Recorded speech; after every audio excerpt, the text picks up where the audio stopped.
So welcome to you all, and thank you for following this talk as part of the 2022 Spring Talks at EHESS.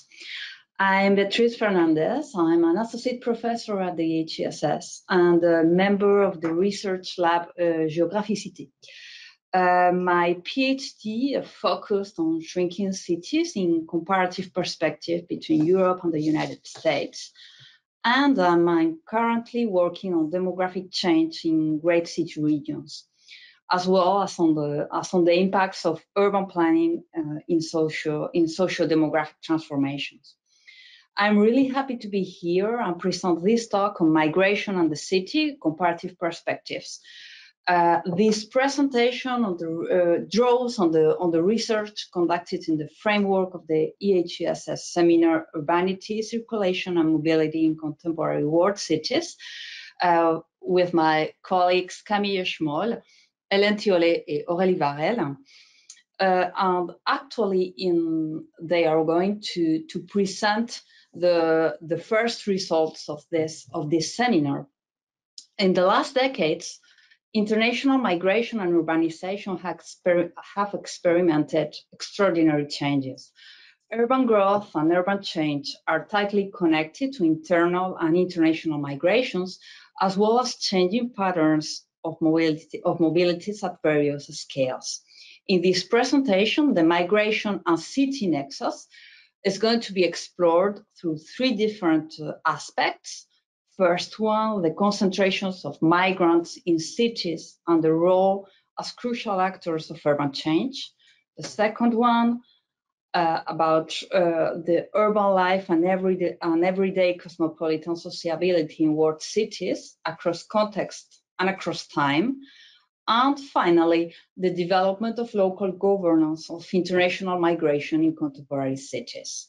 So before listening to this talk, I'm just going to present briefly my three colleagues. First, Camille Schmoll, who completed her PhD at the University of Paris-Nanterre in 2004, and then had a Marie Curie postdoctorate at the European University Institute at Florence. She has been a junior fellow of Institut Universitaire de France, an associate professor in geography at University of Paris Diderot, and she is now full professor at EHESS and member of my research lab, Geographicity. And she is also fellow of the Institut Convergence Migration. She has mainly worked on Italy and Tunis and Cyprus. Her research topics include international migration, gender and space, urban approaches to migration patterns, and cosmopolitanism and borders. That's a hard one. And she is currently the coordinator of Villemove project, a research project on mobilities and urban change in Mediterranean cities.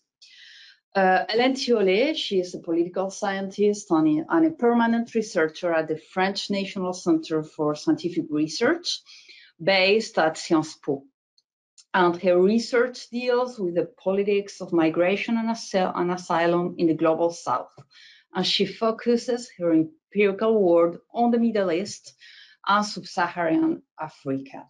She also works on crisis and political transformations linked to migration and asylum. And she teaches international relations, comparative politics and migration studies, both at Sciences Po and at EHESS. And she's principal investigator for the project PACE, the Politics of Asylum Crisis in Europe, funded by the French National Agency for Research. And she's also principal investigator for the CERI Sciences Po team for a project funded by the European Union, Migration Governance and Asylum Crisis. Last but not least, Aurélie Varrel. She is a geographer and also permanent researcher at the French National Center for Scientific Research at the Center for South Studies based at EHESS. She's also director of the GAIS-AC, a French academic network for Asian studies. Her research falls within two areas: urban studies and migration studies. And after working on Bangalore for her PhD, she has extended her fieldwork to several other South Indian cities and to the United Arab Emirates. Thank you very much, Beatriz, for the presentation and for accepting to introduce and discuss this the presentation of our seminar, which is the name of the seminar, the title of the seminar is Urbanities and Mobilities in Contemporary World Cities. And in this seminar, as we will show today, we develop a comparative approach to urban change and migration. This seminar lies at the intersection of three strands of scholarship that rarely dialogue, actually, in contemporary social sciences. That is mobility studies, migration studies, and urban studies. So in this seminar, we develop an interdisciplinary perspective. We are urban scholars, geographers, political scientists, sociologists, anthropologists, and so on. And we draw on this interdisciplinary team to introduce questions that are by nature interdisciplinary. We also have a comparative focus, as we have all of us work on very different fields. So I work on Southern Europe and Northern Africa. Aurélie is doing research on Asia and the Middle East. And Hélène is working on Eastern Africa, the Gulf countries, and Saudi Arabia. So we have different fields, different disciplinary approach, and we try to cross this approach to develop this seminar on migration and the city. Our starting point for the seminar is the following question: how does the migration approach change the way we study urban issues? So we try to show how looking at the city and at urban change through the lens of migration helps us to develop new questions or to question old concepts of urban studies with a migration approach. So we try to refresh these concepts with the migration approach. At the same time, we try to understand also what does the city, so what does urban settings and urban change do to migration? So we try also to question the concept and approaches of migration studies and migration scholarship with an urban lens. We develop in this seminar a qualitative approach to migration issues. So the three of us are used to do ethnographic fieldwork, interviews. Some of us also use visual methods to develop these questions. And we look at various scales of urban processes, but actually we rather focus on intra-urban processes. We don't really look at the connections between cities, and we don't really look at, I'd say, city regions or regional scale. We are rather focused on intra-urban processes, and we look at different kind of scales, from the street to the building to the parks to the city, to the whole city scale, with I guess a very strong focus on neighborhoods, actually. What is important when using a mobility and migration approach to urban change is that it helped us to focus not only on urban change from the perspective of the person who live in the city, a residential approach, to say so, not only on permanent dwellers, but also from the point of view, from the perspective of those who frequent the city. Those who frequent temporarily the city, its streets, its spaces, those who share or negotiate spaces, those who inhabit the city, non necessarily on a permanent basis. So sometimes we use the term in our research of interstice to refer to those kind of temporary uses. As you can see on the picture, it's a picture taken in a public garden in the city of Nicosia, Cyprus, which is one of the examples we are going to develop in this presentation. A group of women from the Philippines dancing in a public garden on Sunday, which is a day in which they don't have to work as domestic workers. And so we use also this interstitial approach, very much focused on a very broad definition on what it is to be an inhabitant of the contemporary city. We see cities as intersections of various kinds of mobilities, various kinds of migration.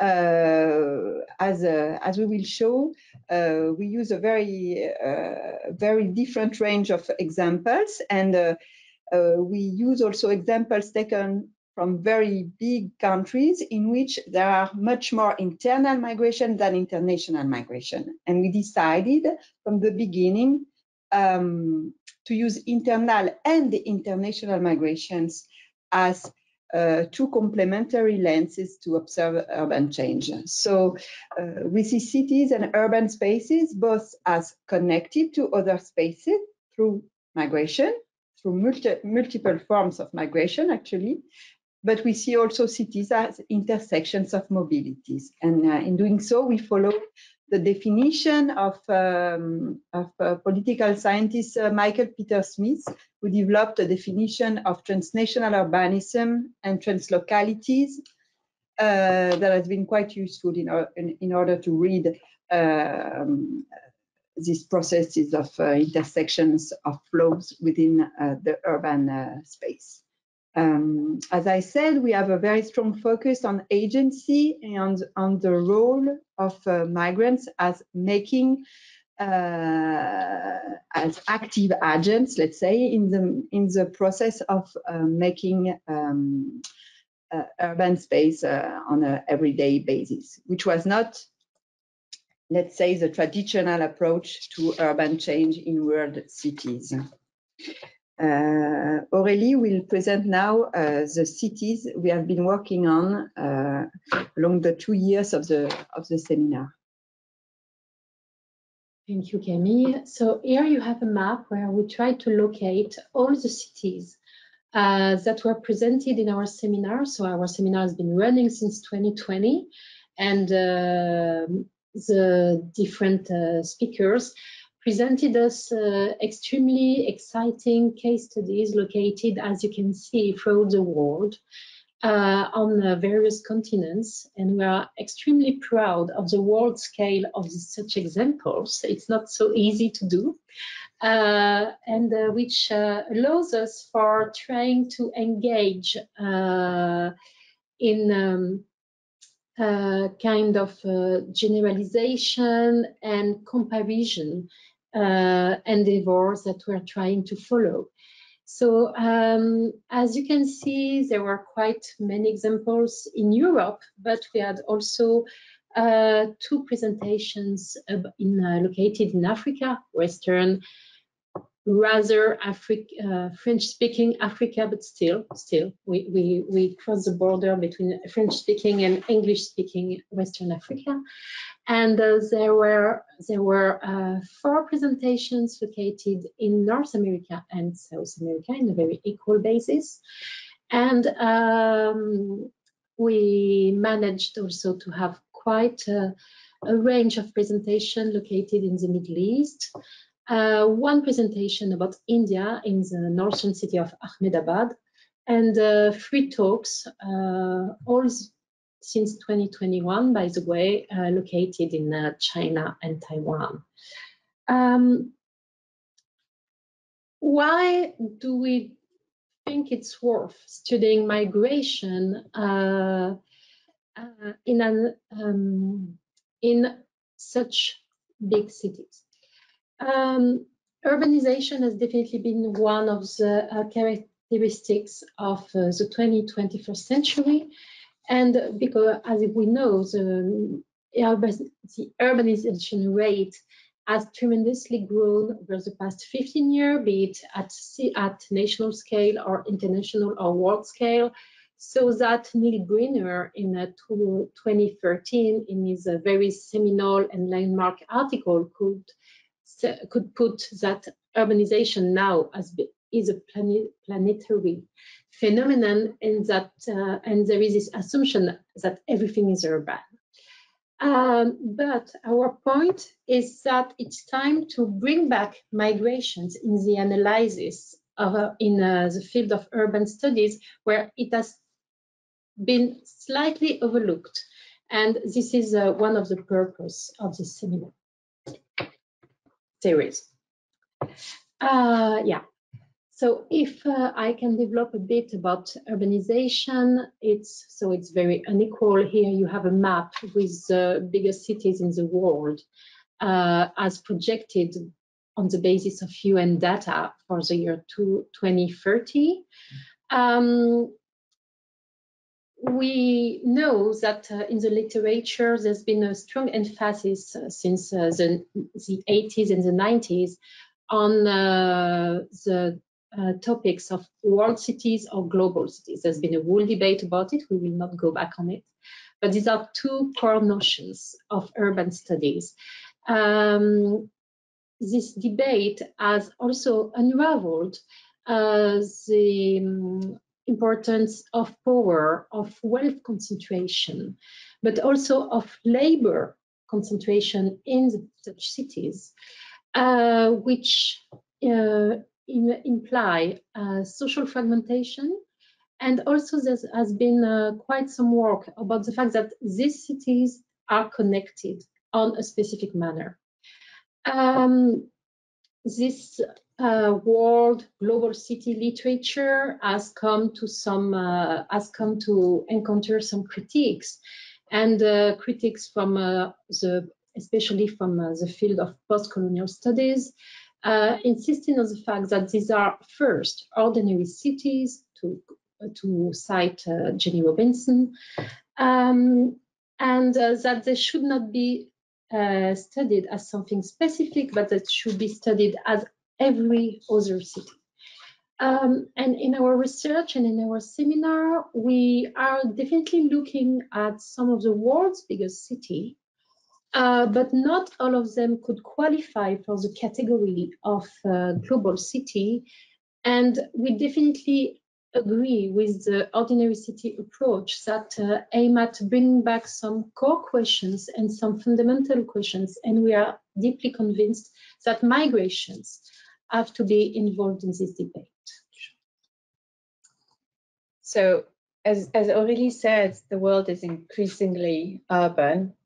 And it means, as you see on the slide, that the world population is getting to become, is becoming the majority at a world level, and exceeding majority in the 2030 projection of the UN.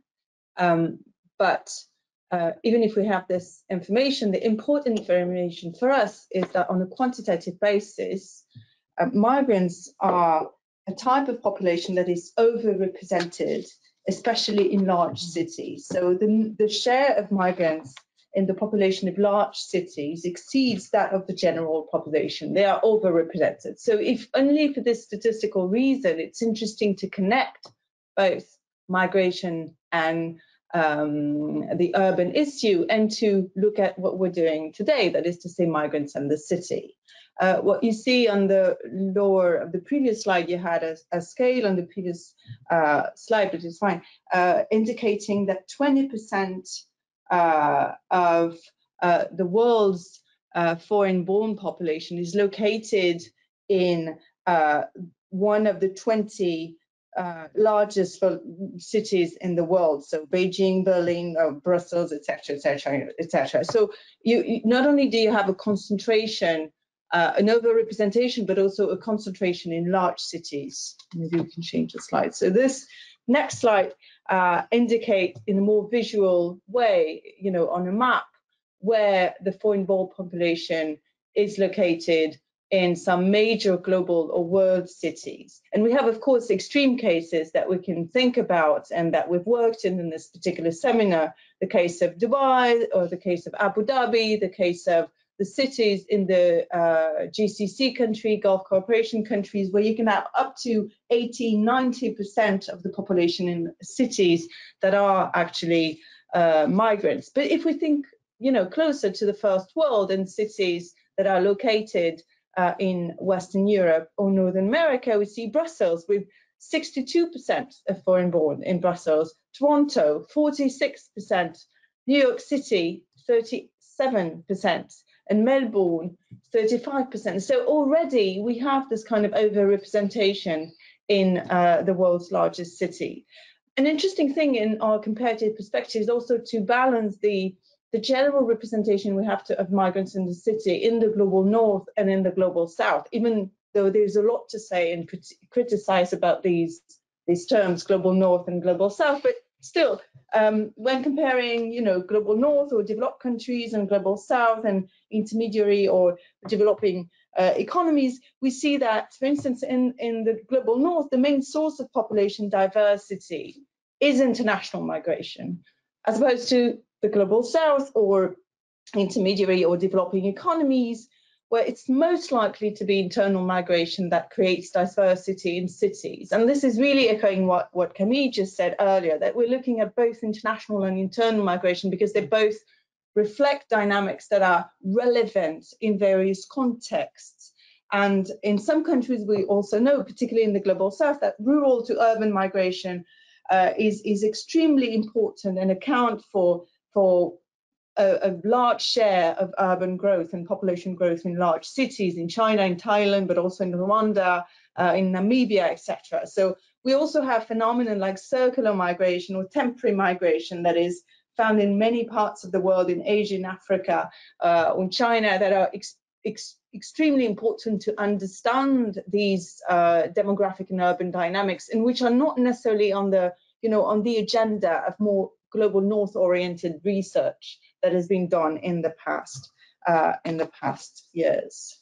So just to comment really briefly on the kind of inspiration we take from existing research, we are really diving into migration and urban scholarship, but also contributing to it, hopefully. So we're building upon research that I've talked about migrants in the cities and migrants in city making, such as the book by Ayse Shagla and Nina Glick-Schiller, or the other book on locating migration, the approach to rescaling cities and our migrants. Of course, this is important for us to put our feet in these important research shoes. I'm not sure the metaphor is really really cool here, but still. And we've recently contributed to the discussion and the debates with a book published in open access by Springer called Migration, Urbanity and Cosmopolitanism in a Globalized World, where we do have this, this added value, I would say, to bring together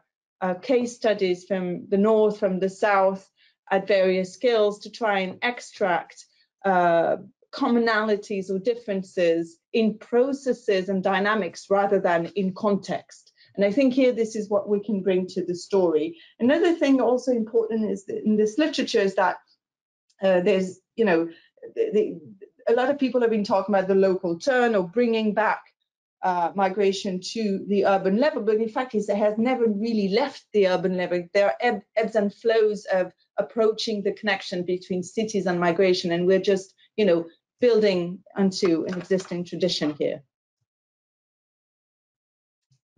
And why is that? Because cities and migrations have never been completely separated, and cities are particularly characterized by density, of course, by modernity, but also by diversity. And this is from the very start of sociological or social theory or sociological schools. If you think about the Chicago School in the early 20th century, urban sociology indeed is primarily or initially a sociology of diversity and immigration, and a sociology of immigrants, of their dwellings, the neighborhoods in which they live, the kind of social habits they engender in the city. So this is really strong as a ground, and of course there were lots of variation in the scales to approach migration and lots of ways to approach the city and urban change. But this initial connection is really, really strong,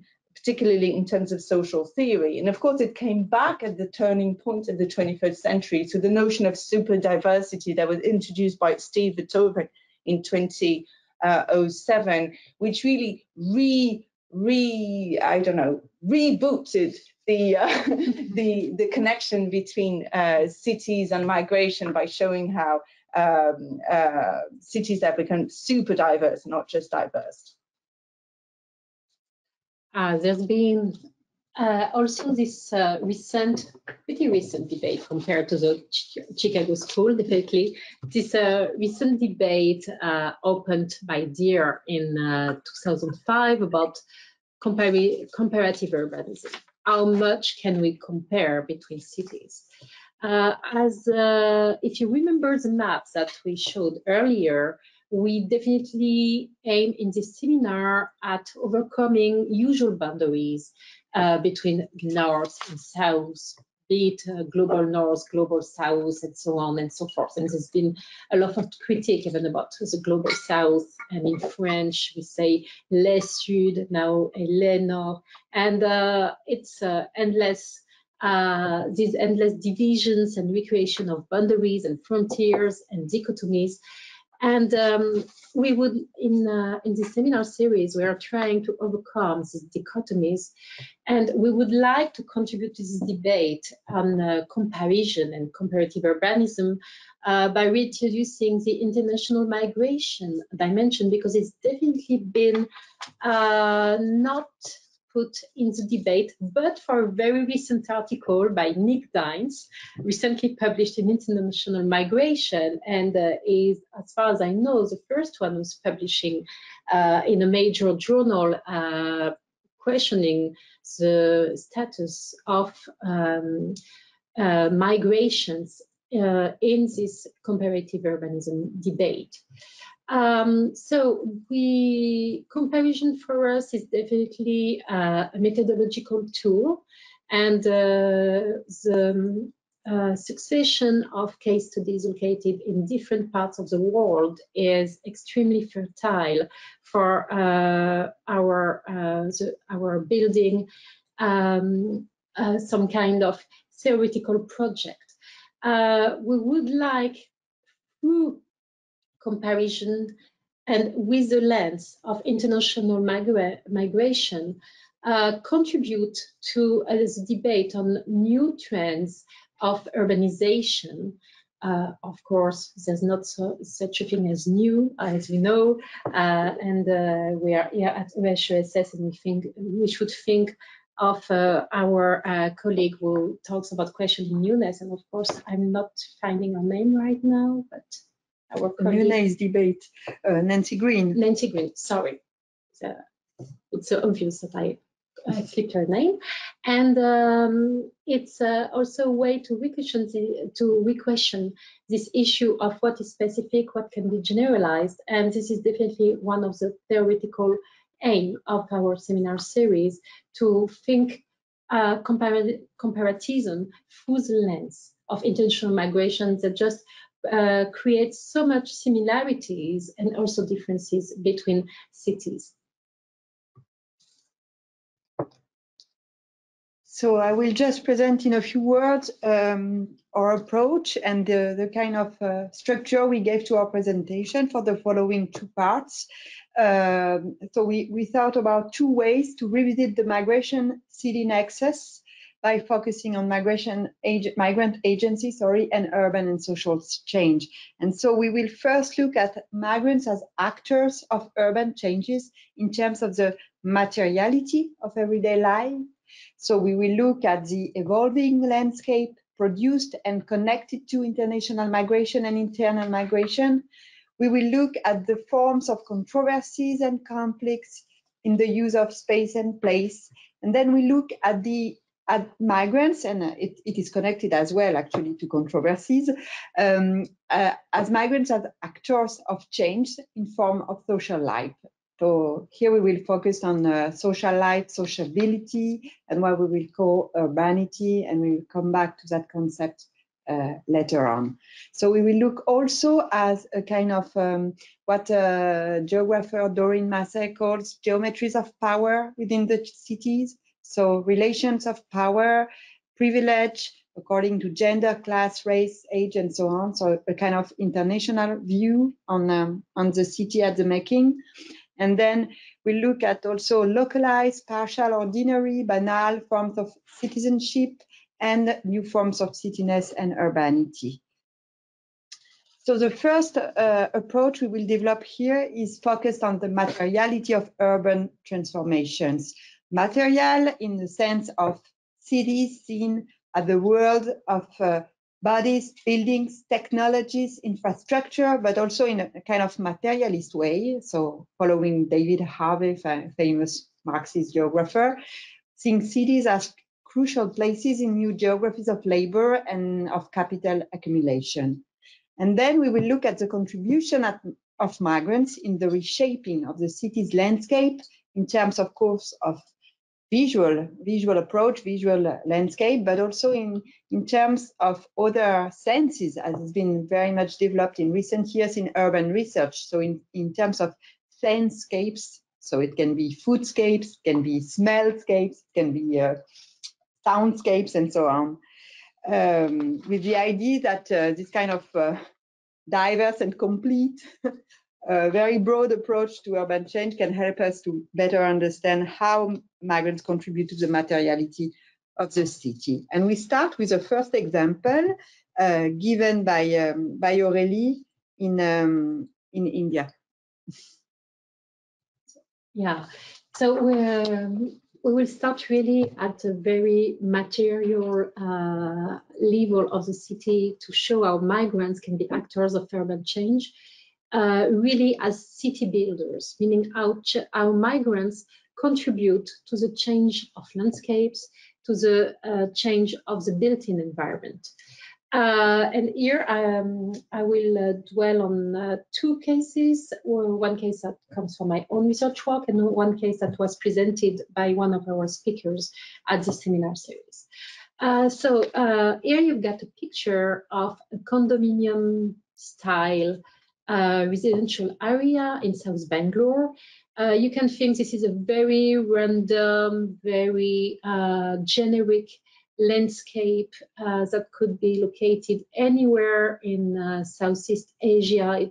Many people tell me it looks so much like Singapore 1990s condominiums, but it is located in the southern suburbs of Bangalore. Such apartment buildings were not at all common in Bangalore until the 90s, 2000s. It was developed by a local builder named EHESS, actually not a local one, it is a Mumbai-based company.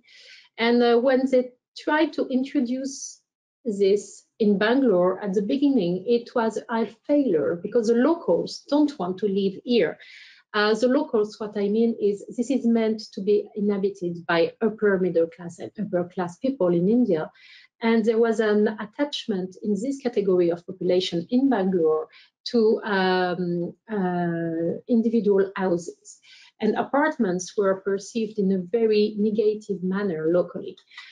But what saved EHESS from a failure and maybe a bankrupt and made this a success and even a turning point in the making of landscapes in Bangalore are non-resident Indians, meaning these apartments were filled by people coming back from the US, coming back from abroad, who had no problem with living in an apartment. And I was told in a very casual manner, oh, this place is mostly inhabited by people coming back from abroad, you know. And I thought these were Western expats. No, but no, actually these were non-resident Indians who either bought it and then rented it on the market, or bought it and stayed there when coming back mostly from the US. And in this sense, we must think, it's very common to think of migrants as passeurs, people who come back with new values, new representations, but we should think also of them as investors, because these people bought this apartment at a pretty high price compared to the local real estate market, and they definitely saved this builder and also turned this into a successful model that had consequences, because now living in an apartment in Bangalore in the upper middle class and upper class is absolutely okay. But in the 1990s, these people really changed the way people inhabit the city. And they created a new kind of life. They contributed to creating new lifestyle standards. And in that sense, they played a crucial role in the verticalization of the landscape in Bangalore, which is something that started only in the 1990s and 2000s. If I come now to a second and very different example, our colleague and fellow geographer Armelle Chopin came in last December to present us her new book. Here I've got the cover in French, but there is also an English-speaking volume. She has worked on concrete on the Lagos Abidjan urban corridor all along the coast of West Africa. And in this area, concrete has become the most sought after commodity, to this point that people can offer each other bags of sand just to make concrete and to be able to concretize and make their house more stronger, more permanent. The relation with migration here is that in this booming market, there's been lots of migrants prompting.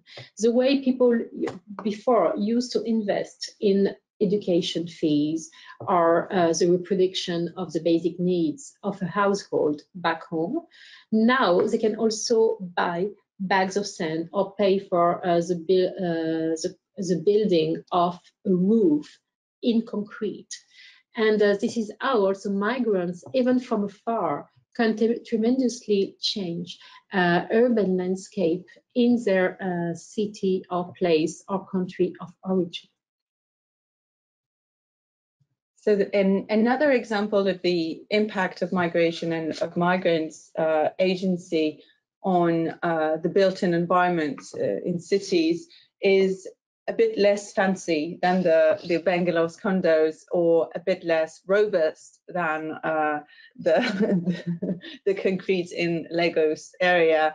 It's the way migrants create forms of urbanizations that are often deemed temporary or informal or precarious, leading to the emergence of slums or ghettos or refugee camps. And I'm going to talk to you a little bit about the case of Beirut in Lebanon.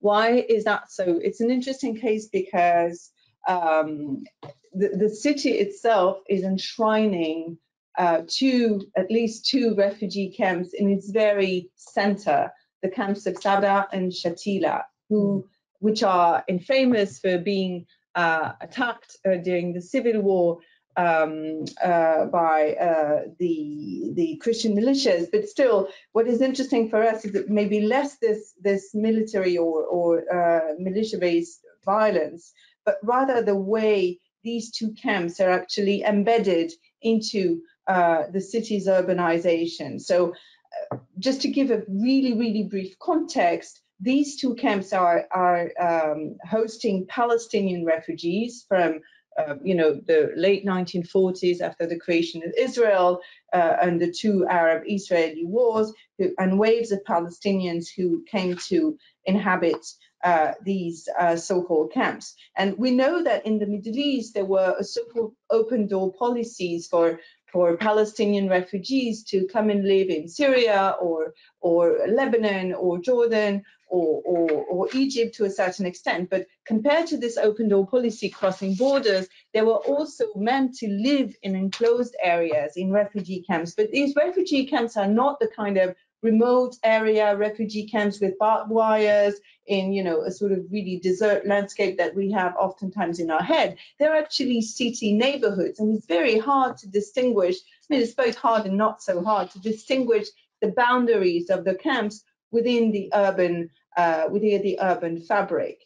In a sense, they are neighborhoods, but they are neighborhoods of a very specific quality with a specific governance. They are basically governed by Palestinian organizations and not by the City Council of Beirut. They are inhabited almost only by Palestinian refugees. And recently, some new immigrants came to also inhabit at the margins of the camps, like labor migrants from Asia or new refugees from Syria.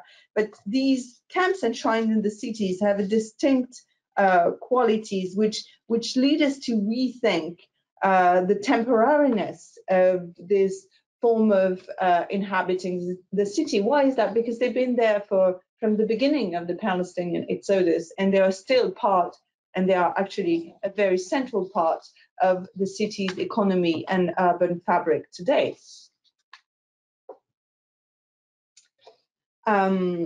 Another example of how these patterns of formal, informal, temporary, permanent, precarious, durable are working out when we connect migration and urbanization is the work of Charlotte Thomas, who will be presenting next month or very soon actually, in the seminar. And she's been working much less so on international migration than on internal patterns of segregation between ethnic minorities in northern India. And she's been looking at the constitution of a Muslim ghetto in Juhapura in the northern city of Ahmedabad, where you really see progressively, notably thanks to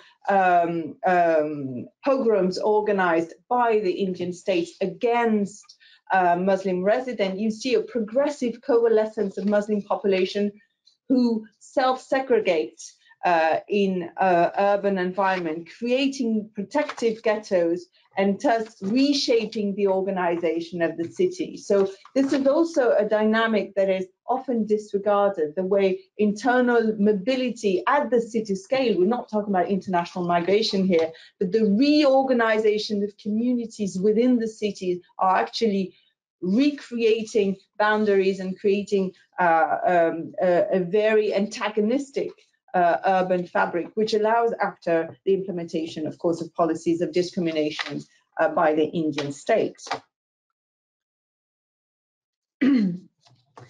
Sorry, hopla. Okay.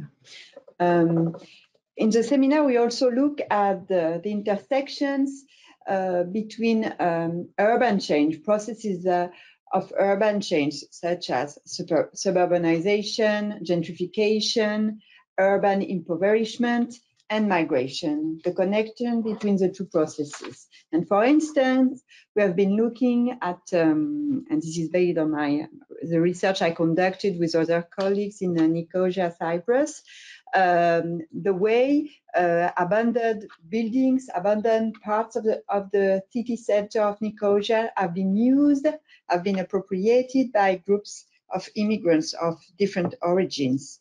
So this is, of course, the process of occupying the city center is connected with the fact that there has been a conflict opposing northern and southern parts of Cyprus, which has resulted by the occupation of the northern parts of Turkey by Turkey in 1974, and the fact that the city was divided and experienced a kind of process of desertification. And so this process of desertification, together with the progressive actually suburbanization of the center of Nicosia, which is actually a rather classical process that you can experience in many urban settings, we just talked about Beirut, for instance. There has been a very strong process also of suburbanization in Beirut.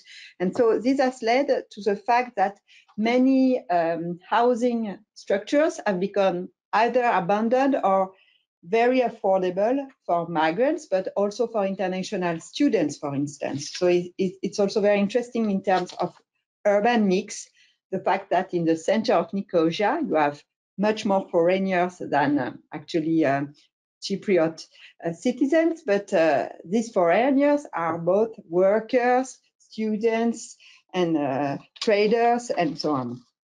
And so you have on these two photographs, you can see actually a former hotel that has been transformed in a building hosting about 25 different groups, nationalities of migrants. And then on the other side, you can see a halal butchery, not far from a mosque, actually, that has been opened following the abandon of the city center.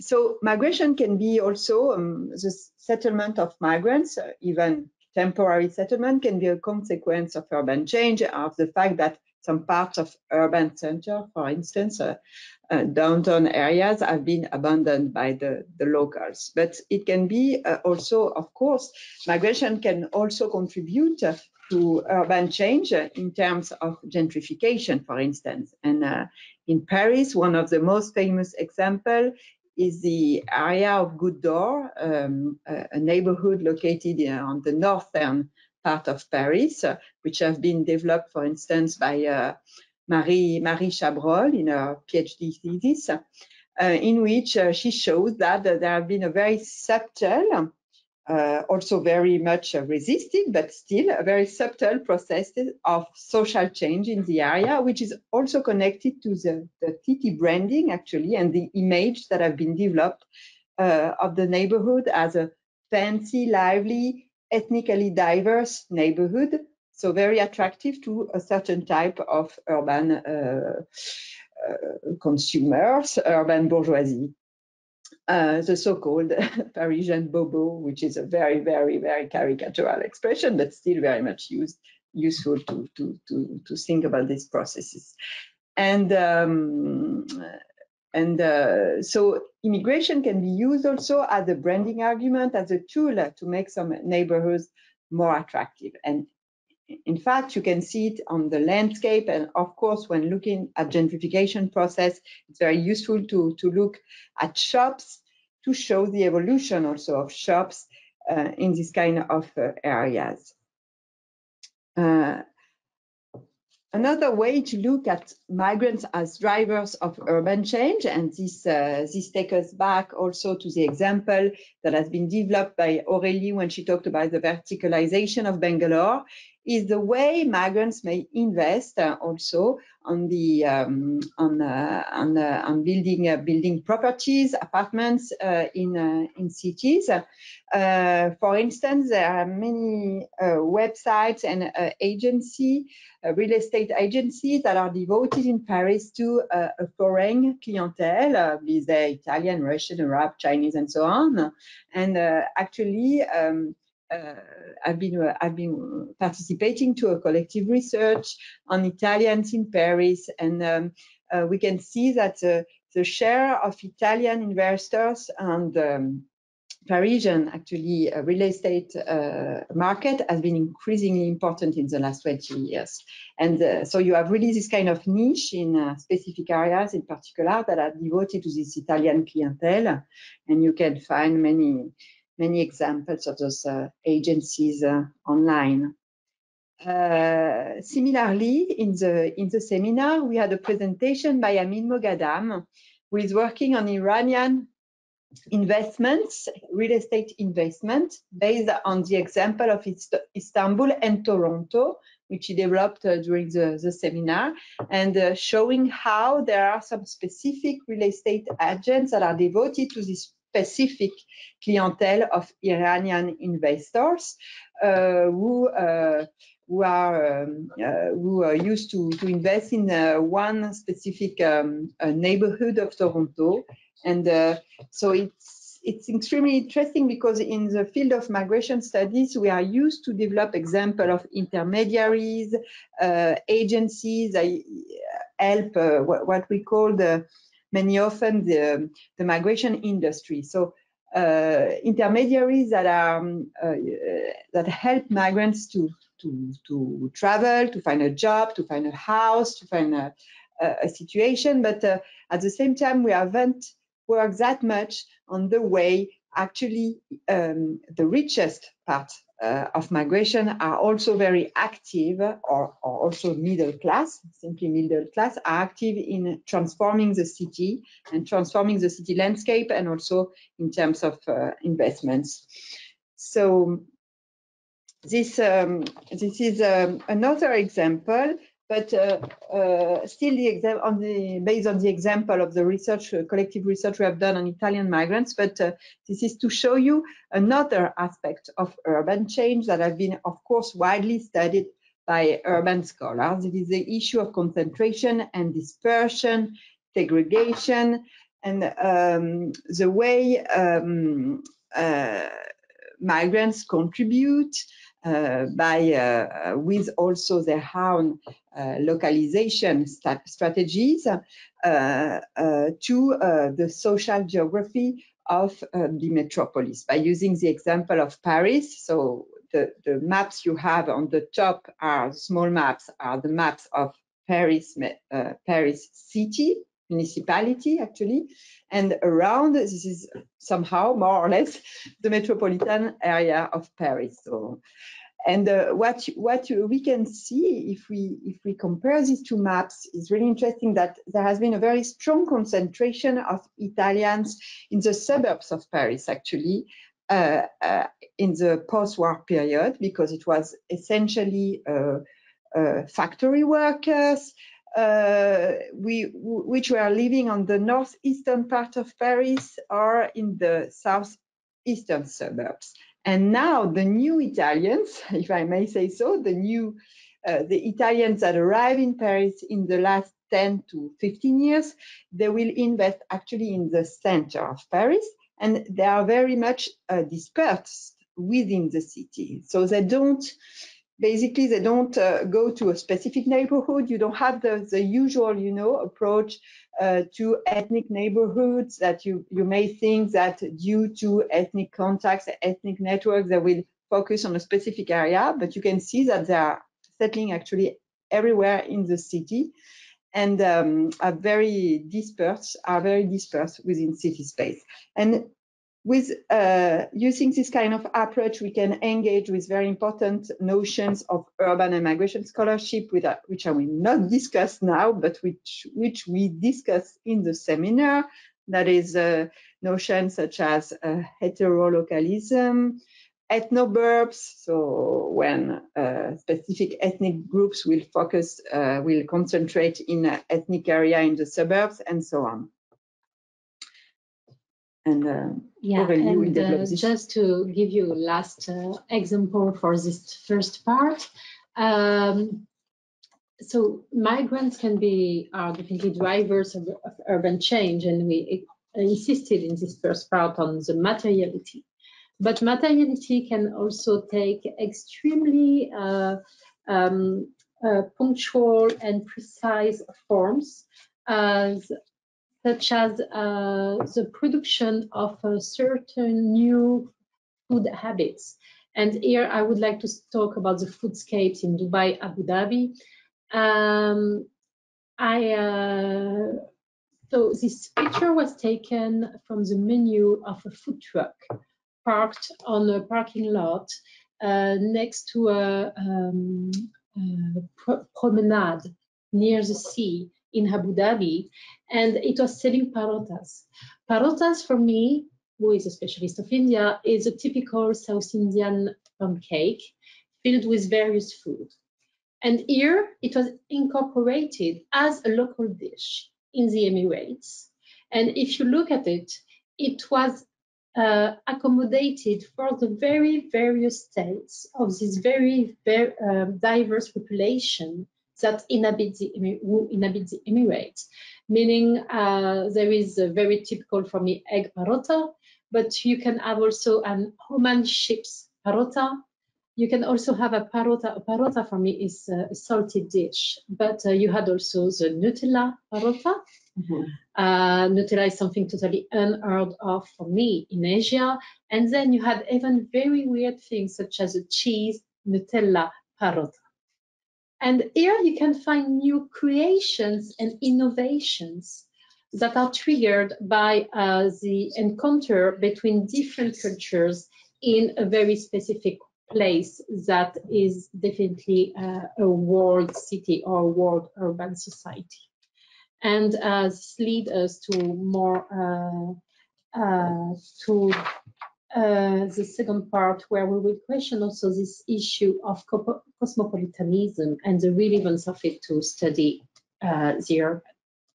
Hélène. Yeah, so moving from the built-in environment and the sort of material consequences and the social interactions they imply, of course, of migration and the encounter of migration and urbanism, we can dwell, or we can dive a bit deeper into a more sociological approach to what migrants do to cities and what cities do to migration or to migrants. And this is done through a series of notions that have been developed mostly by sociologists, urban sociologists, but also geographers on urbanity and cosmopolitanism, but that are also borrowing from normative theories and political scientists. But we'll focus on the empirical and sort of locally grounded approach to these notions. So basically, we're moving from urbanization and how cities become, bigger and how people become more urban, to urbanity, which is a social quality, a capacity to interact within urban environments. And here we have several notions that can be used: urbanity or cityness, as Saskia Stassen used in her 2005 article, but basically it's trying to look at migrants' contribution to social interactions and to the urban culture. So using either urbanity or cityness. And urbanity is actually ambivalent, because early sociology from the Chicago School used the term urbanism to talk about what we call today urbanity. Basically, the idea that the city is, by definition, as Louis Wirth said, a relatively large, dense and permanent settlement of socially heterogeneous individuals. And this series of social facts go together with a certain number of qualities of the people who inhabit these cities. And urbanism and urbanity are deeply connected. So urbanism is a way of life, as urbanity is a set of characteristics and qualities of the person. So here we do have the idea that urbanity and urbanisms are a distinctive mode of a human group of life, the urban. And of course, this has been I wouldn't say regurgitated, but rediscussed by contemporary scholars, and particularly by Anjuli Boudreau, who recently talked about urbanity as a way of life in a sort of renewed way, when she says urbanity is a historically situated and unevenly distributed condition which influences lifestyles, modes of interactions, and collective and individual logics of actions, no matter when one lives. So what Anjuli Boudreau is doing is that she's taking urbanity even away from the city and saying that the urban characteristic, or the urbanity within the individual and its social habit, can actually be taken to suburban areas or even to the countryside, which is quite groundbreaking in a way. Moving on to one of the distinct feature of this, the migrant urban life is the ethnic neighborhood, in which Camille will discuss. Yes, basically in recent years, or maybe even recent decades, research has moved from a focus on, or not only, at least from a focus on ethnic neighborhoods understood as a residential neighborhood, to new ways of consuming the city in a very large sense, new ways of using the city from population from very different backgrounds. So It can be interpreted in terms of cosmopolitanism, as Hélène will show later, or super diversity. Aurélie will talk about that. Another expression, another concept that we use in this seminar is the concept developed by French anthropologist Anne Rollin of centralité minoritaire, which refers basically to certain neighborhoods, most often commercial neighborhoods, that are frequented not only by people of the same origins of the shopkeepers of those neighborhoods. So, for instance, Chinatown in Paris are a very good example, but also from frequented by other people from other origins, be there locals, let's say, or from other countries, or foreigners from other countries. So this concept of centralité minoritaire has been very useful when looking at, for instance, Parisian neighborhoods, such as Goutte d'Or I was referring to before, because in Goutte d'Or you will find persons from Algeria, Sub-Saharan Africa, Asia, and so on, but also to the very Chinatown of Paris, the oldest one, which is located in the southeastern part of Paris, and which is made of very different Asian populations, but also a very important landmark of the Parisian life, actually of the Parisian everyday life for many inhabitants of the city. And even our campus, actually, the campus in which the seminar takes place, is based in a kind of new Chinatown, which Beatriz knows quite very well, because she organized collective fieldwork in this area, which is Campus Condorcet, which is very near to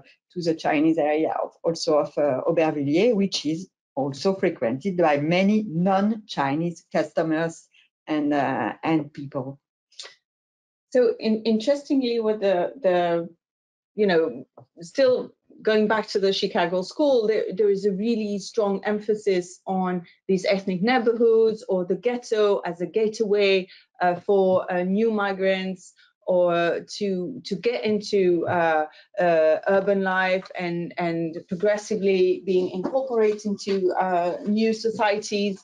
But this kind of bottom-up or sort of lower class approach to urban change and migration oftentimes didn't meet with another dimension of migration and urbanity, which is cosmopolitanism. And there was sort of two tracks in the approach of migrants meeting cities: the lower class, impoverished neighborhoods, ghettos way to approach the connection between migrants and cities, and the kind of cosmopolitan elite and right-enhancing relationship between the urban and the city dwellers and the migrants, and the skills of international migrants and their ability to master a certain number of practices and knowledge, and to embody what scholars call the cosmopolitan capital. And of course,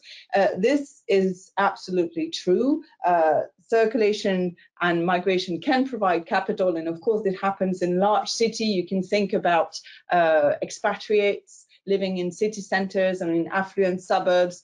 You can think about professionals who circulate between large cities, or about these neighborhoods that are bought by transnational investors who either inhabit or not the property they buy. But so these two kind of very Marxist, confronting worlds of migrants in the city hardly met. And what we did in the seminar was trying to bring in notions of cosmopolitans that were not only devoted or talking to elite migration and to individuals or groups that had acquired a lot of social, cultural, and of course economic capital. So we're actually here following a trend of literature that emerged in the late 1990s and really bloomed in the 2000s, that were discussing non-elite versions of cosmopolitanism,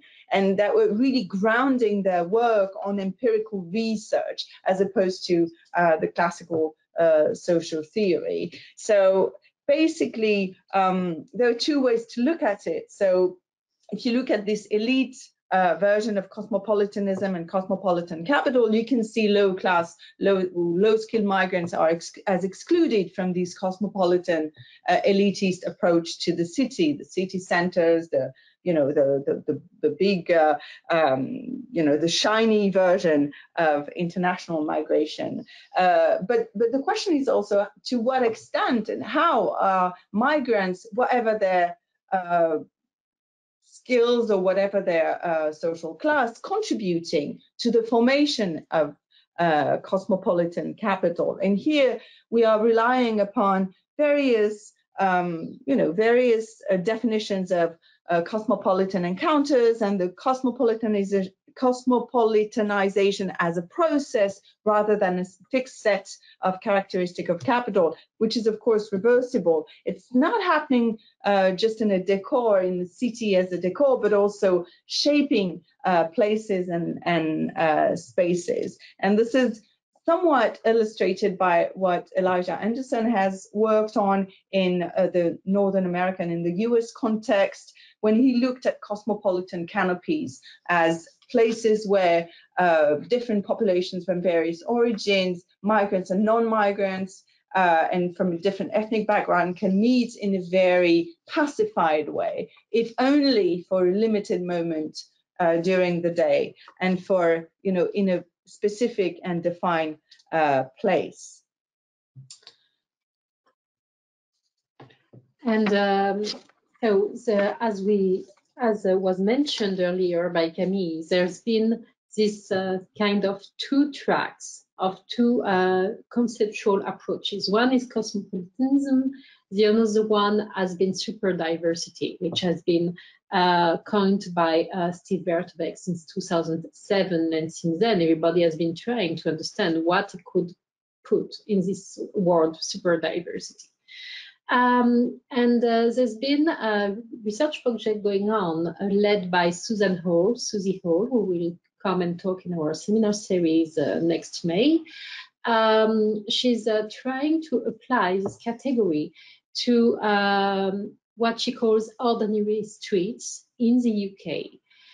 She's been studying these commercial streets in several cities. Here we've got the example of Rye Lane in London southern suburb, but she's been doing it in several cities of England. And so she's been studying these high streets. A high street used to be a very commercial street with lots of shops. And over the past 3 or 4 decades, with the change in the commercial landscape throughout Europe, these commercial streets have been slowly deserted by both the usual customers and the shop owners, and they've been taken over by migrant shopkeepers, and with a far more cosmopolitan customer audience who comes and visits the streets. And here, the picture that you got is so this Rye Lane, where with a whole interdisciplinary team, they made this very all-encompassing study, identifying as many as 199 shops. Owners belong to more than 20 nationalities, with many Pakistanis, but also many English nationals. And so they're trying to examine what can be super diversity in urban locations, studying also daily interactions, the relations between the shopkeepers, the shop owners, cooperation, competition, and how also they try to engage with local governance at the neighborhood and the city level. And interestingly enough, in this descriptive and endeavors to try and characterize and describe this super diverse context, or the diverse context as, the epitome of urban setting, the interesting thing is also to bring back the political into the game, and to try and look how these settings and these social interactions also produce of diversity also produce tensions and forms of distanciation or belonging and forms of resistance. And this is particularly interesting in that sense to claim the term cosmopolitanism, as David Harvey did when he talked in a 2009 article about the proliferation of hyphenated cosmopolitanisms as counter-cosmopolitanism. Why is that? Because initially cosmopolitanism thought as, conceptualized as a sort of elite thing, elite way of life, can be claimed back to describe the modes of living and the claims of subaltern population. And this is actually what a series of scholars have been doing. I'm thinking about Jen, about Rose, about Nina Werbner particularly, or even Camille's work on everyday cosmopolitanism, which are all trying to re-inject a little bit of the political into these everyday diverse interactions and into the capacities and characteristics of these population and social interactions. And here it's really connecting the discussion, the empirical discussion, to a more theoretical or normative one, the one that Kwame Appiah had in his philosophical manifesto of 2006, talking about rooted cosmopolitanism and the fact that it's actually a way to rethink the terms of the unequal globalization in the post-colonial context. It's also present in something that was mentioned by Camille earlier, which is the city branding or the cultural marketing, where cities, whatever their political colors, you can think about cities like Abu Dhabi or Dubai or Riyadh or Montreal or Paris, that are claiming diversity, claiming their ethnic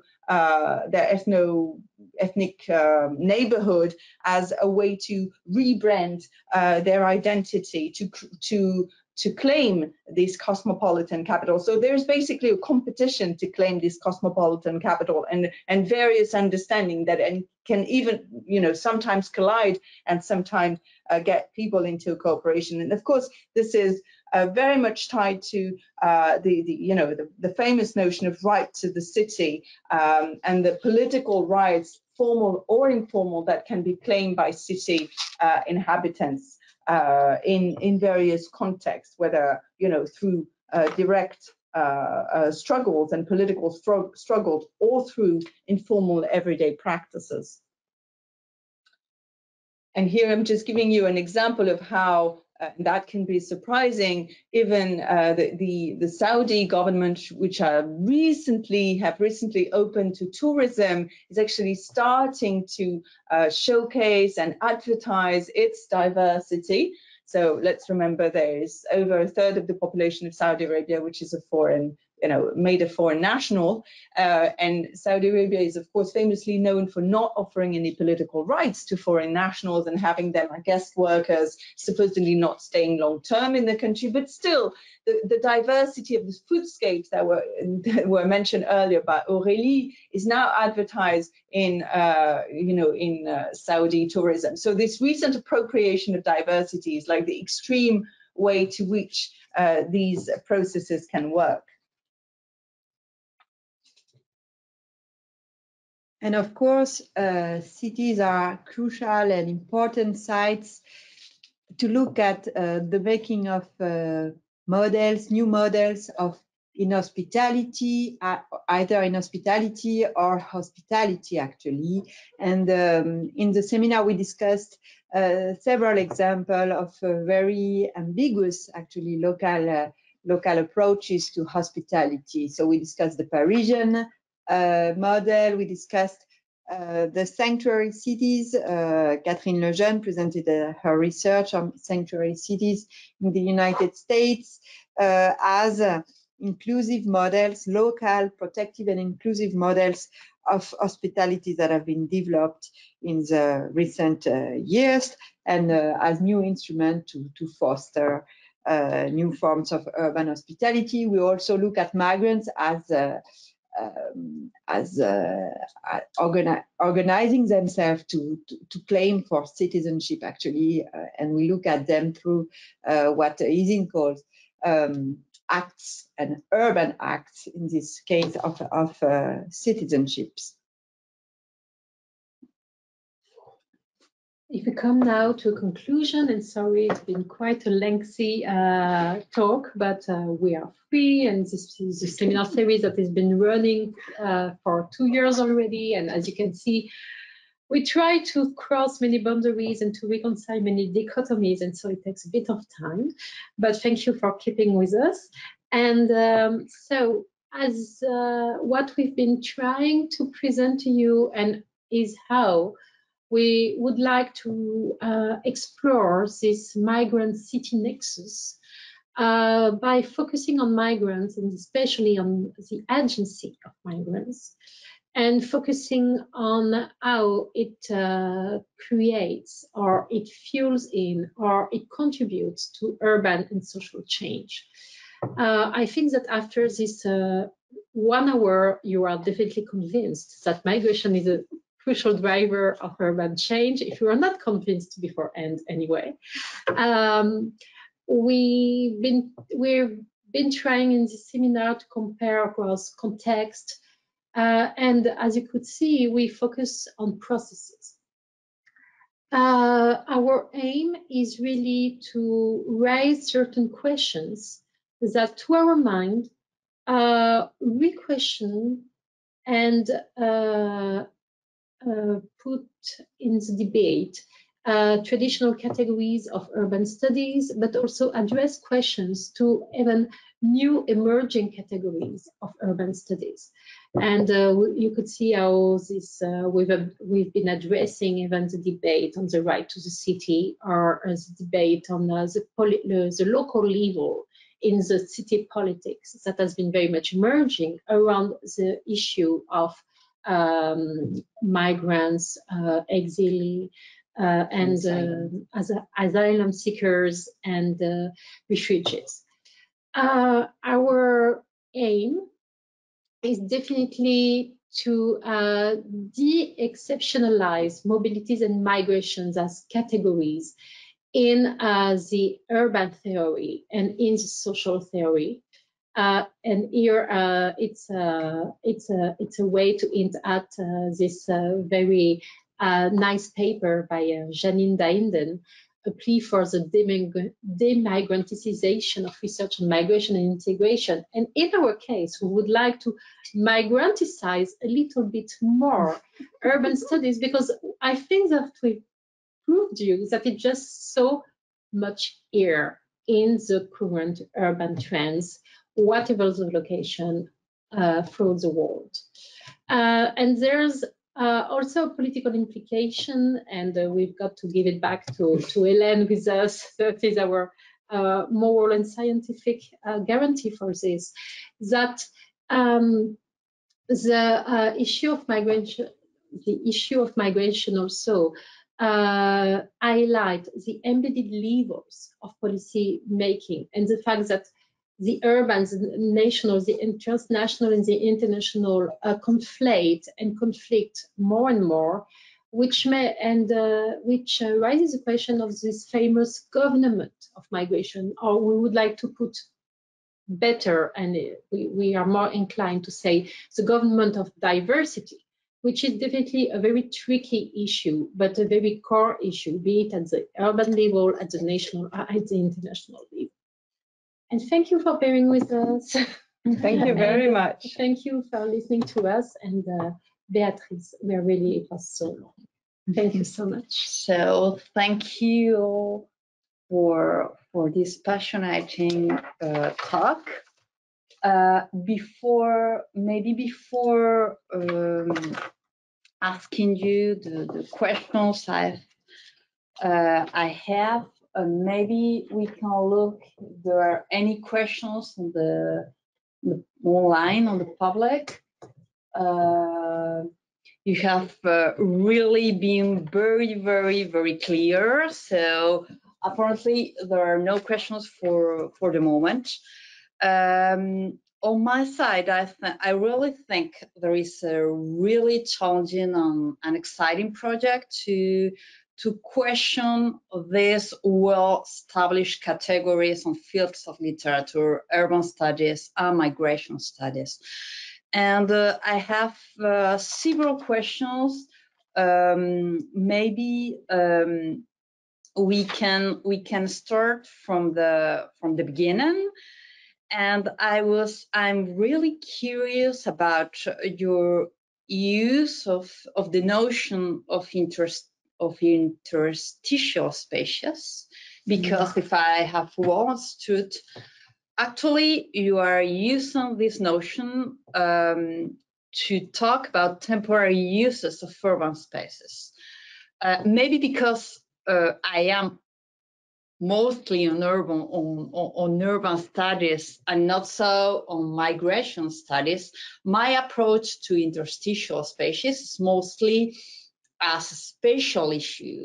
That is, spaces that are between two different areas or two different neighborhoods. But it's quite fascinating to hear you about how you use this same notion to talk about what can happen in a temporary way in the urban space. So maybe if you can develop a bit about this notion. I borrow this notion from the work of a Greek geographer I like very much. Her name is Dina Vayu, and she published this paper in I think it's Espace Population Société journal, which is called In the Interstices of the City, and she's referring to the urban practices of Albanian domestic workers in Athens. So in the 1990s, Athens was full of since then there has been the crisis and so on, so things have a little bit changed, but it was full of Albanian women coming from Albania working in as housekeepers, and she developed this idea of interstices which are both actually spatial and temporal interstices, because she refers to the fact that on specific days of the week when Greek people tend to desert certain spaces in the city, these women are on their free day, and so they will use this deserted space to just meet and have fun.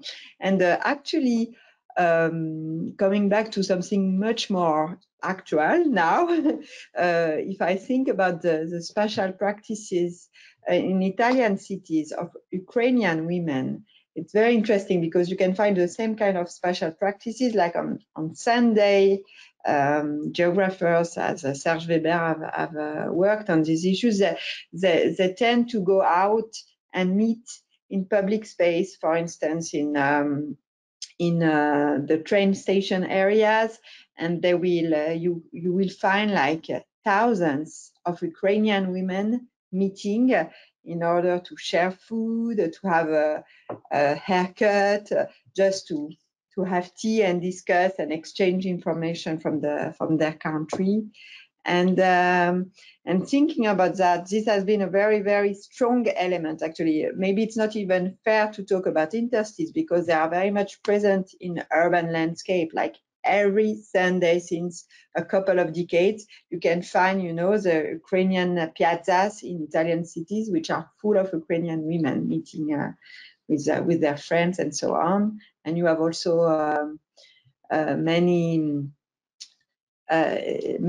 issues with the fact that using these temporal interstices makes them very much visible in the urban space, and they are even more visible because they are blonde, and so it raises many issues of controversies with the local population, which tends to dislike the fact that they occupy public space, actually. So thank you. Another example. But it's great. I think this notion can really, it's really an example of how can we make urban studies and migration studies converge. I'm sure. If I may add about this, I think this having the temporal and the spatial dimension to the notions we use is something that we've been really keen on. So in the case of interstitial spaces, this is really visible. But if you think about all the spaces that we discussed, except for the residential one, the use that migrants may have of public spaces, whether in Paris or in Dubai or in New York City or in Santiago de Chile or in Tokyo, is of course constrained by time as much as it's constrained by space. So you will have practices that are only available, or places that are only available to migrants because they work during daytime. So it's only available at night or early in the morning or during days off. And apart from these sort of economic constraints or labor market constraints, you also have a sort of moral geography of urban spaces where it is expected to have migrants or not expected to have migrants. And the rules are sometimes enforced by local population, creating discriminative practices through harassment of migrants on the streets, or it can be enforced directly by the police and official police forces, or by private security forces when we're thinking about, for instance, shopping malls in various places of the world. I know the GCC context, but you can also think about the African context where low-skilled migrants particularly are not allowed in shopping malls as a, on a sort of class-based differentiation, but also racially meaningful differentiation. And of course, here we need to have not only time and space, but also an intersectional approach to the ability to inhabit and circulate in the city. So basically, the right to the city is not just the formal right to live in the city and to enjoy political autonomy. It's also the right to access places. And this is very much constrained by an intersectional approach to agency and autonomy based on gender, race, nationality, and class, obviously. And oftentimes, ethnicity or race and class conflate, because we're talking about urban settings where oftentimes labor markets are highly racialized, and you have streams of migrants coming from the same nationality employed in the same sectors for reasons of mechanical, chain migration that we know of. But still, it makes the regulation, either by private or public actors, of the urban space extremely strongly biased through intersectional hierarchies. So precisely talking about the regulation of migrants and migration in the city, I was very curious about your example, Hélène, in Beirut,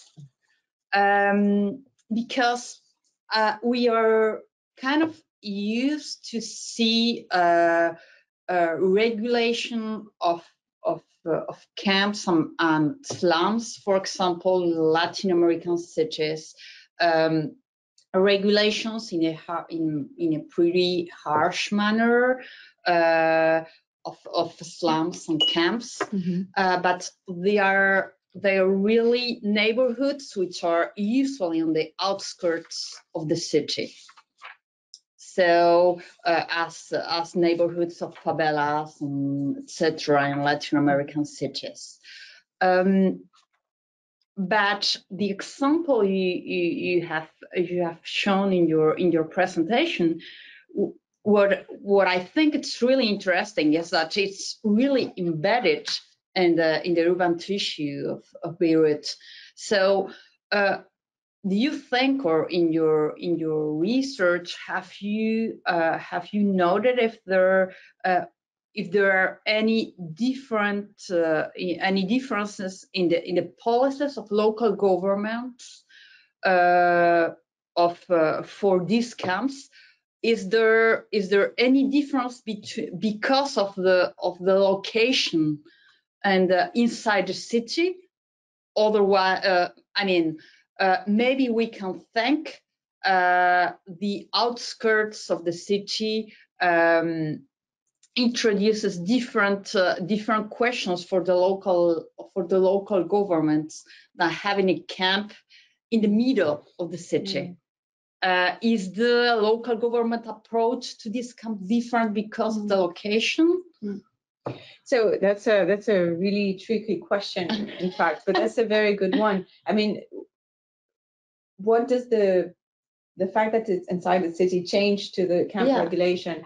I would say that I would argue that it doesn't change quite a lot. So to go back to the Lebanese case, so there are basically 12 official Palestinian camps in Lebanon. Most of them are in urban setting, within urban settings.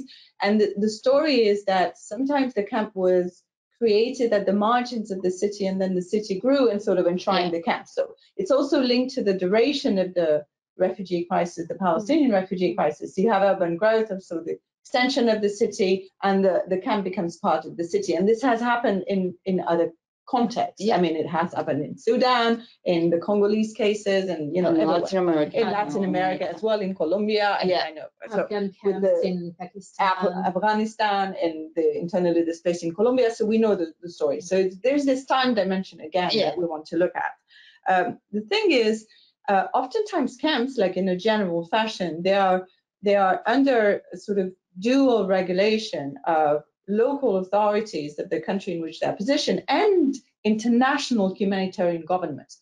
Most of them, why is that? Because they receive international aid, and this goes with a certain form of governance, whether it should be the UNHCR, or in the case of Palestinian camps in Lebanon, or in the Near East in general, the UNRWA, so the UN agency devoted to the case of Palestinian refugees exclusively. So you have the local and international.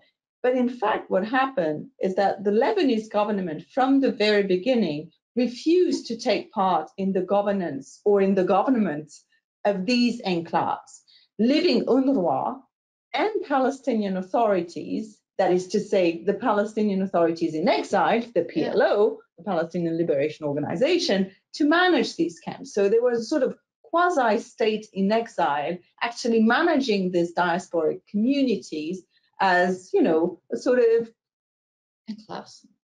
state in exile, basically. And this generated a lot of political struggles. It generated conflicts also with the Lebanese state, and leading to the massacres of Sabra and Shatila, actually. So actually, this is this conflicting issue of sovereignty over this territorial entity that is really interesting. And still today, these enclaves are governed by Palestinian authorities and by Palestinian constituencies.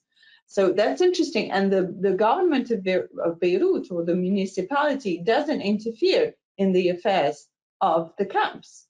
The UNRWA is still present to support and provide assistance and status and blah, blah, blah, but it is still a sovereign enclave within the city. And this is, I think, an interesting story. It also connects a little bit with the literature on ghettos, because the literature on ghettos, actually from the early 20th century, was talking about ethnic ghettos and these ethnic enclaves within early 20th century American cities as places that were self-governed, where the police wouldn't go, that would be entirely governed by criminals. Of course, this is a discriminatory approach to the way these enclaves, these urban enclaves, were governed, because they were actually, to a certain extent, self-organized through informal means that were very, very strongly institutionalized. So here we have, in these refugee camps, we have a sort of formal and politically acknowledged version of the self or the autonomous organization of the ghettos. But in both cases, you always have the option to call this autonomous organization criminal, in the case of the ghetto, but also in the case of Sabra and Shatila, where actually a lot of the trafficking, a lot of the, the commercial exchanges without paying taxes are happening and are channeled through Sabra and Shatila for the entirety of the city of Beirut. So here, I think it's interesting to think these models of city enclaves in, sort of through processes that are comparable, even though we're talking about very different, contexts. Thank you. Do we have no questions online? So I can continue to ask you questions for a long time. Maybe I'm taking another one. We do have time. So it was also on the question of the political appropriation of these cities. Both of you, Camille and Hélène, you have talked about city branding or the appropriation of urban policies by urban policies of the cosmopolitan capital city, and the claim and the way finally urban policies have reappropriated this idea of the cosmopolitan city. And I was wondering, maybe I know a bit more about how it goes in Paris or London, but I was wondering if you had examples, or like very concrete examples of how that can work, either in Middle Eastern cities or in Indian cities, how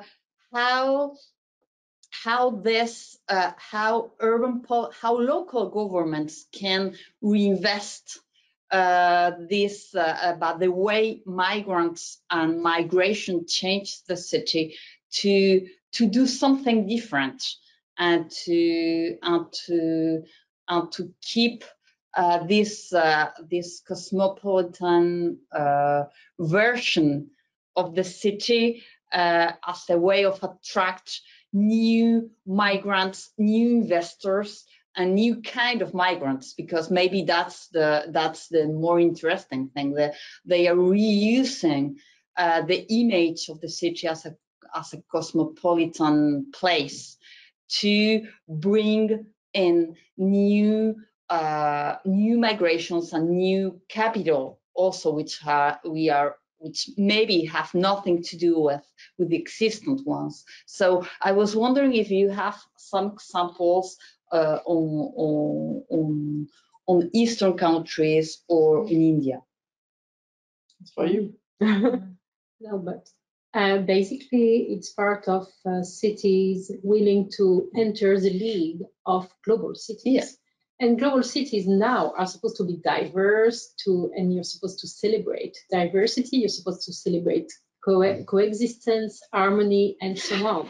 So if you want to be part of the league, you have to advertise yourself as a place where many people come from the world, because your city is so cool that everybody wants to be part of it. And you celebrate this diversity. And in the case of Dubai or Abu Dhabi, or even in the case of Qatar, nearing the World Cup in 2 years from now, it's extremely important for them to project this image internationally, not of cities that have been built by low-skilled workers brought in from poor countries who live in oppression and in segregation, and just in their labor camps and brought in to their building site, and then going back home and having a miserable life. It's much more important to celebrate the fact that we have 100 nationalities coming to be part of the dream of the cities that have emerged from the desert and that are now capitals of the global finance and global many things. And so you would have this, for example, these exhibitions with portraits of migrants and with a summary of their life, and showing how they're coming to this city or that city has changed their life because they were able to support their family, to pay for their kids' education. And now my daughter is a doctor because I've been living here and working for 20 years, but I feel respected because I've been building this country. And it's interesting how certain migrants are able themselves to incorporate and now to also be part of this discourse, saying, we've been here, we've been participating in building these cities, and the local rulers know it. That's extremely interesting. And it's also a part of a geopolitical project, because in the case of these global cities are also usually capital cities, not always, but, and how to say, celebrating your migrants, celebrating the migrant minorities is also a way to send a friendly gesture towards the government of the countries of origin. And where the countries of origin are huge Asian countries, for example, or strategic geopolitical partners, it's extremely important to make this kind of, you can say these are gestures, but you may also consider it in a more genuine and innocent way and say, yeah, when you acknowledge that these migrants have been part of the building of the nation, you also send a political, very strong sign towards this population, but also towards the country of origin. Mm-hmm. What might be interesting also is that in the context that Aurélie is talking about, I guess mostly the GCC context, the Gulf Cooperation Council, where you have this really large share of the population who is from foreign origin and with no prospect of integrating politically the body of the citizenry in a way.